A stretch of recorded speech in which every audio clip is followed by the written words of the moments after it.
రైతులందరికీ నమస్కారం. రైతు దినోత్సవం సందర్భంగా ఈరోజు కోటిరెడ్డి గారి ఫీల్డ్లోనికి రావటం జరిగింది. కోటిరెడ్డి గారు, నర్సిరెడ్డి గారు అండ్ కృష్ణారెడ్డి గారికి ప్రత్యేకంగా రైతు దినోత్సవ శుభాకాంక్షలు. రెడ్డి గారు, మీ అందరికీ రైతు బాగుంటేనే దేశం బాగుంటుంది అని చెప్పి అందరూ చెప్తూ ఉన్నారు. కానీ రైతు బాగుండాలి అని అంటే రైతుకు గిట్టుబాటు ధరకు రావాలి. రెండవది ఏంటంటే రైతుకు రేటుని నిర్ణయించుకోలేకపోతున్నాం. మనం అంతా కూడా ఏంటంటే ఒక రేటుని మనం నిర్ణయించుకోలేకపోతున్నాం. ఇదొకటి పెద్ద సమస్య అనేది మనకు ఉంది. అయినా కానీ మనం దిగుబడుల్ని మనం ఏ రకంగా పెంచుకోవాలి, దిగుబడుల్ని పెంచటం కోసం ఎలాంటి ప్రయత్నాలు చేస్తున్నాడు రైతు అనేది నేను చూస్తే నాకు కోటిరెడ్డి గారిలో నాకు కనబడ్డది.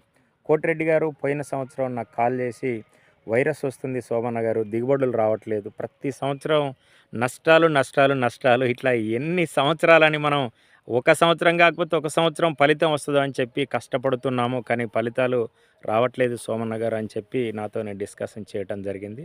ఆర్పిఎస్ని వాడదాం సోమన్న గారు అని చెప్తే వాడండి రెడ్డి గారు అని చెప్పి ఫస్ట్ వాడియటం అనేది జరిగింది. పోయిన సంవత్సరం వాడాడు, మంచి రిజల్ట్స్ అనేది రావటం జరిగింది. ఈ సంవత్సరం కూడా మొత్తం స్టార్టింగ్ నుంచోనే ఒక 5 ఎకరాలు మిర్చి పంటకు అండ్ ఒక 5 ఎకరాలు మొక్కజొన్నకు, మిగతా వాటన్నిటికి కూడా ఆర్పిఎస్ని వాడటం అనేది జరుగుతుంది. రైతు ఇప్పుడు రెడ్డి గారి మాటల్లో గత సంవత్సరానికి ఈ సంవత్సరానికి ఎలాంటి తేడా ఆర్పిఎస్ తన ప్రయాణంలో తోడైన తర్వాత, తన ప్రయాణంలో ఇప్పుడు కృష్ణారెడ్డి గారు అంటున్నారు, ఈసారి మేము ఆర్పిఎస్ లేనిది మందు బస్తాలు లేదు, ఆర్పిఎస్ లేనిది ఏది కూడా అంటే జనరల్గా మేము చల్లట్లేదు అని చెప్తున్నారు. రెడ్డి గారి మాటల్లో ఇప్పుడు మనం విందామండి. ఆర్పిఎస్ రిజల్ట్ అనేది మీకు ఏ రకంగా ఫలితాన్ని ఇస్తుంది మీ దిగుబడులు పెంచడంలో? రెడ్డి గారు ఒకసారి మన రైతు సోదరులందరికీ క్లియర్గా చెప్పండి. రెడ్డి గారు, ఆర్పిఎస్ కలపటం వల్ల రెడ్డి గారు ఏరు వ్యవస్థ మంచిగా పెరుగుతుంది. ఓకే. చెట్టు కూడా మంచి ఎదుగుదల వస్తుంది. ఓకే, ఎదుగుదల వస్తుంది. మందు కట్టలు కూడా తగ్గుతున్నాయి. ఓకే ఓకే మందు బస్తాలు కూడా తగ్గుతున్నాయి. రెడ్డి గారు, మందు కట్టలు ఇది కలపటం వల్ల మందు కట్టలు కూడా ఓకే వేసే కాడ కట్ట తగ్గించుకొని ఆర్పిఎస్ కలుపుకుంటే ఓకే మంచి ఫలితం ఉంటుంది. ఓకే ఓకే నర్సిరెడ్డి గారు కూడా వాడారు మిమ్మల్ని చూసి, మీ పక్క రైతు. యాక్చువల్గా నర్సిరెడ్డి గారు అంటే ఆర్పిఎస్ వాడిన తర్వాత మీకు ఎలా అనిపిస్తుంది రెడ్డి గారు? దిగుబడులు రిజల్ట్స్ పర్వాలేదు రెడ్డి గారు? ఫస్ట్ దానికే రిజల్ట్ కానొచ్చింది. అంతేనా రెడ్డి గారు? ఓకే ఓకే ఓకే కృష్ణారెడ్డి గారు, మీ తోటలు ఎలా ఉన్నాయి రెడ్డి గారు? అంతేనా? ఓకే ఓకే నాన్నగారు. ఓకే, ఇది ఆర్పిఎస్ చూడండి. రెడ్డి గారి మాటల్లోనే కాదు, ఇక్కడ చేతల్లో కూడా ఆర్పిఎస్ రిజల్ట్ ఏ రకంగా ఉంది అనేది ఇక్కడ మీకు కనబడుతుంది. ఇది ఆర్పిఎస్ యొక్క రిజల్ట్.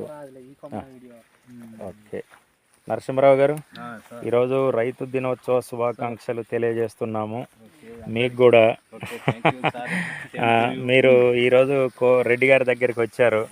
మా రైతుల ఆనందం చూస్తే అంటే మీకు ఏమనిపిస్తుంది? అసలు ఎంత రైతు ఈ దేశానికి ఎన్నుముక అని మనం చెప్పుకోవటమే కాదు, ప్రభుత్వాలు కూడా ఆ విధంగా రైతుల్ని ప్రోత్సహిస్తే మంచి ఆర్గానిక్ ప్రోడక్ట్ తీసుకురావాలని చెప్పి మేము కూడా కోరుకుంటున్నాం.